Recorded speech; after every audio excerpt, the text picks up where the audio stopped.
Bonjour, c'est Justin Vauquelin, voici mon nouveau reportage sur les routiers. Il est composé de 3 épisodes et je vais m'intéresser à Angélique, une routière spécialisée dans le transport de carburant.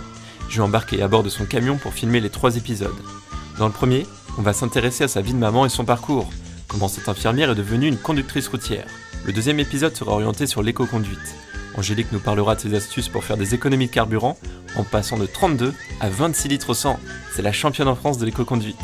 Puis le dernier épisode sera consacré à la place de la femme dans le monde du transport. C'est parti, accompagnez-moi dans son camion. Bonjour à tous, aujourd'hui je vous retrouve pour ce réveil très matinal sur un parking poids lourd parce que je vais interviewer une femme populaire dans le monde du transport. Là il y a peut-être son camion. Alors c'est quoi? C'est un 450, encore un DAF, un CF. Décidément j'ai l'impression qu'il n'y a que des DAF sur nos routes en France. Je suis peut-être un peu original avec mon Renault, mais tant mieux. Angélique, c'est marqué ici. Par contre, je ne sais pas où elle est, notre conductrice éco.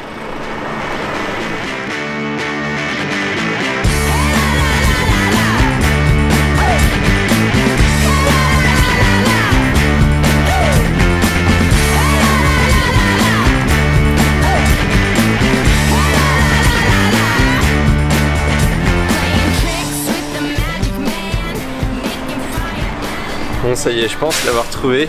Après, c'est assez simple. Il n'y a pas beaucoup de femmes dans le transport de marchandises. Bonjour, Angélique. C'est ça. Bon, c'est simple parce qu'il n'y a pas beaucoup de femmes quand même dans cette salle. Enchanté. Ça va bien? Bonjour monsieur. Bonjour. Bonjour. Salut. Bonjour. C'est comment votre prénom? Laurent. Laurent, enchanté. Alors, est-ce qu'il y a beaucoup de femmes dans le transport routier? De plus en plus. De plus en plus? Ouais, de plus en plus. Ah, les femmes, il n'y en a que dans les bureaux. J'en ai plus sur la route, je pense pas. Pas sur la route du tout? Non. Et Fabien, non? Non. Damien. Damien, pardon. Ok. Ça, toi? Oui, la voir. Et vous, chez Napoli, vous êtes combien? Au jour d'aujourd'hui, on est 1, 2, 3, 4, 5 femmes. Mais c'est tout ça. Je pars avec les 4 enfants. Bonjour. Bonjour. Une autre dame, enchantée. Voilà, c'est ça. Aujourd'hui, je fais un reportage sur les femmes routières. Donc, je suis super heureux de voir une autre dame. Oui, là, vous avez la chance. Ouais, bah oui, Ah, là, c'est très rare que les deux. Hein. Et il y en avait une troisième tout à l'heure. Hein. Alors, Angélique, du coup, qu'est-ce qu'on va faire aujourd'hui? Est-ce que tu peux me parler un peu de notre journée? Donc là, on va les charger, enfin, je vais aller charger. Ensuite, on va les livrer dans une station. Et ça prend du temps? Charger 20 minutes et en général, livraison, il faut compter entre 45 minutes et 1 heure pour livrer. Mais on n'a qu'une seule livraison aujourd'hui? Aujourd'hui, on n'a qu'une seule livraison parce donc on a qu'après, fini tôt? non, après on va au garage faire la prévisite pour les mines. Ok, À et ça 15 c'est tous les combien? Tous les ans. Tous les ans? Tous les ans. Mais là ton camion il est tout récent. neuf, il va avoir un an, le 17. Le 17 juillet, donc il faut qu'on fasse la première visite et après on rentre. C'est un camion donc de l'entreprise, mais tu as pu le choisir ou... Pas du tout, on l'a attribué, mais j'en suis très contente. Niveau confort. Et dès que tu as un souci technique, est-ce que c'est qui répare ton camion? Alors quand on essaye au maximum d'aller au garage la Flemme, sinon on va chez DAF et après ils se mettent en relation. Et ça se passe bien parce que j'imagine que c'est compliqué quand un camion tombe en panne.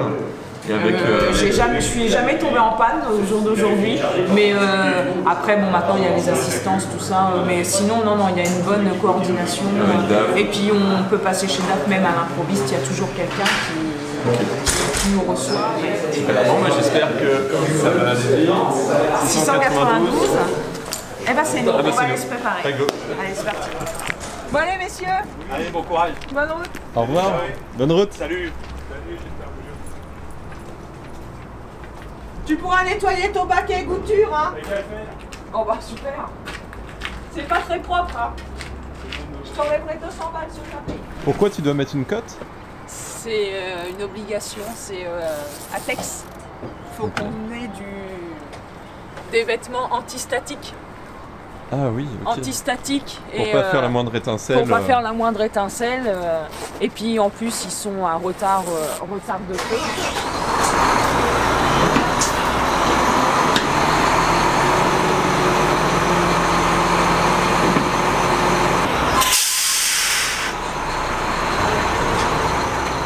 Ça y est, nous partons enfin sur la route. Moi j'attendais ça depuis longtemps parce que ça fait longtemps que je suis monté dans un camion.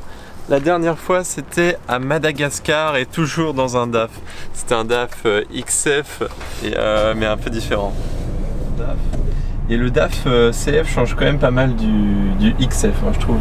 C'est le petit frère. Le petit frère. Le XF est plus gros. Il est légèrement plus petit, mais il est aussi bien optimisé. Pour l'activité qu'on fait, c'est très bien le CF. Je pars pas à la semaine, moi j'en suis contente de mon camion. Et je voulais te remercier de m'accueillir et aussi à l'entreprise Napoli de me laisser monter à bord de ce camion.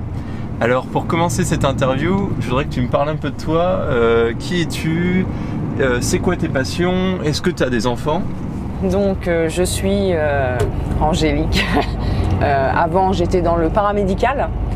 J'étais dans le paramédical pendant 14 ans et depuis ça fera 4 ans au mois d'octobre que je suis sur la route. Changement complet de vie. J'ai entre guillemets tout plaqué et j'ai tout recommencé à zéro. Maintenant je suis bien, je suis dans mon camion, je vois ce qui se passe, je me promène, je travaille mais je joins l'utile à l'agréable en fait.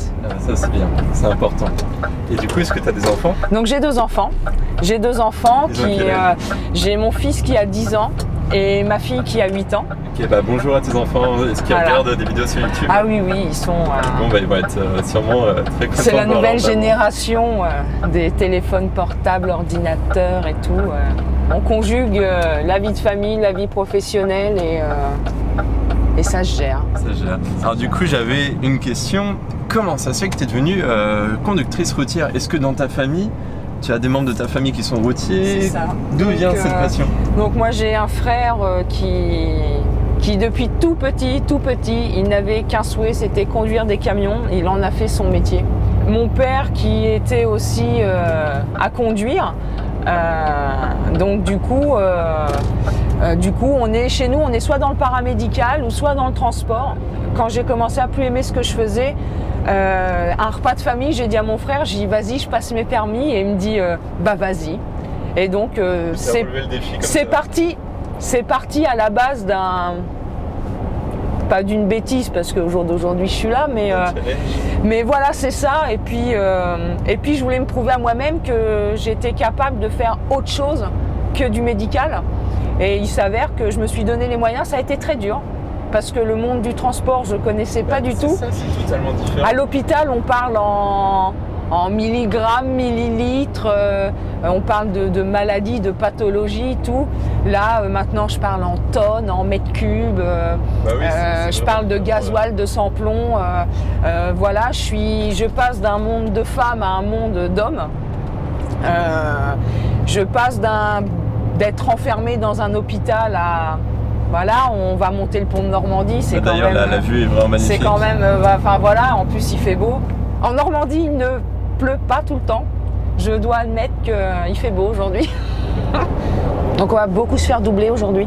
Oui, bah ça... On roule à 70, donc on va beaucoup se faire doubler. Ah oui, ça c'est une norme. Ouais. Alors tu me disais, ton métier d'infirmière, ça change beaucoup. Avant tu parlais en milligrammes, maintenant tu parles en tonnes. Est-ce que c'est difficile, quand on ne connaît pas le monde du poids lourd, de commencer ce métier, après de faire la formation C, CE, la FIMO? Est-ce qu'au début, c'était vraiment compliqué à tout apprendre? Très. J'ai passé... je suis quelqu'un qui adore apprendre, déjà, de base. Et ça a été très très dur, mais si on écoute bien en cours, et si on révise un petit peu le soir à se donner les moyens d'apprendre, c'est pas non plus sorcier. Il ne faut pas avoir fait maths sup ou bac plus 5 pour avoir des permis. Mais il faut quand même être assidu et puis il faut s'y mettre. Voilà. J'ai fait un titre pro, ça a été 3 mois. Ça a été 3 mois où je me suis investi. Voilà, je me suis investi dedans et puis je n'avais aucune expérience. Je suis partie de rien. Je ne savais pas faire la différence entre un porteur, un SMI. Je suis partie de zéro. Et qu'est-ce que tu recommandes aux gens qui aimeraient faire la formation? Un titre pro ou alors un titre pro. Un titre pro. À partir du moment qu'on le veut, qu'on se donne les moyens, on peut. Ah oui, carrément. Oui, ça c'est un très beau message. Dès qu'on a la volonté de faire quelque chose, c'est ça. On peut y aller. Mais oui, ça demande quand même un petit peu d'investissement, mais c'est plus que faisable. C'est plus que faisable. Hier, j'ai entendu une musique de Céline Dion. Je sais pas si t'aimes Céline Dion. C'est pas ce que je préfère, mais... J'ai pensé à toi. Je me suis dit, putain, faut que je te fasse écouter cette musique. C'est une musique un peu sur les routiers.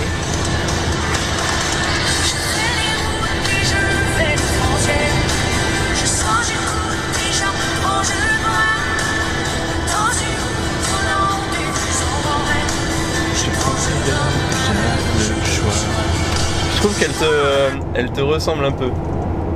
Parce que c'est une musique qui fait voyager. Et, qui est rythmée, ouais. Qui est rythmée et puis qui est sur l'espoir de beaucoup de choses. Non, ça me va bien, ça va. Ça te va bien. Et n'hésitez pas à vous abonner à cette vidéo si vous aimez ce type de reportage, un peu en immersion. Moi je prends beaucoup de plaisir à le faire et c'est toujours sympa de découvrir d'autres personnes, des passionnés par leur métier. Alors j'avais posé cette question à Florian aussi. Est-ce que tu connais des blagues sur les routiers? Non. T'en as pas une en tête? Non, c'est vrai, non, je pas... Bon alors je vais t'en dire une, j'en connais une petite. Quelle est la différence entre un galet sur la plage et un routier? Je sais pas. Tu la connais pas? Non. Le galet, plus il roule, plus il est poli. Elle est mignonne.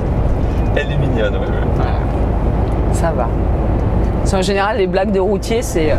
Elles sont ringards, ouais, elles sont ça. un peu vulgaires. Mais voilà, non, ça va là, c'est correct. Et je voulais savoir, est-ce que tes enfants sont déjà montés dans ton camion? Alors ils sont Ils l'ont déjà, visité alors ils l'ont déjà visité. Malheureusement en matière dangereuse, je ne peux pas les emmener parce qu'il faut des habilitations, il faut déjà avoir l'ADR, tout ça. Enfin il y a trop de contraintes et puis il faut savoir que transporter du carburant, on est dangereux quand on est chargé, mais on est des vraies bombes quand on est à vide. Ah bah oui, oui. Parce qu'à vide, on n'a que des vapeurs. Donc voilà, mais ils sont déjà venus, ils sont contents. Ils en pensent quoi de monter dans un véhicule aussi haut? Je pense qu'ils sont fiers de leur maman parce que maman a conduit un gros camion, quoi. Même leur papa, il le fait pas.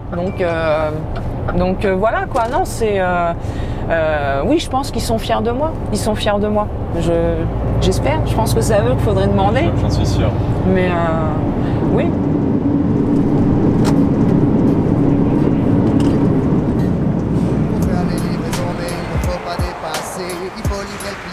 Le portail soit fermé. Si tu arrives à l'heure, on va te faire patienter.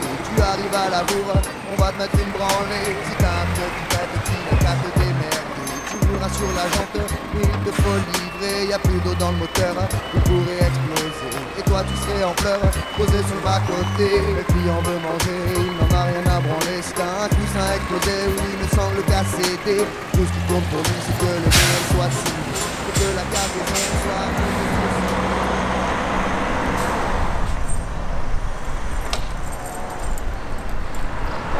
Alors pour des soucis de sécurité, je suis en train de filmer Angélique très loin de la station Total avec un téléobjectif pour être assez proche d'elle, mais en étant loin parce qu'avec une caméra proche de la station, avec les vapeurs d'essence, etc., ça peut être très dangereux. Le premier épisode est terminé et j'espère que vous l'avez apprécié. On se retrouve jeudi prochain pour l'épisode numéro 2 sur l'éco-conduite et croyez-moi, après ce reportage, vous allez faire de sacrées économies. En attendant, on laisse Angélique travailler, elle a une citerne à vider. Salut les artistes et bonne route à tous. Relax.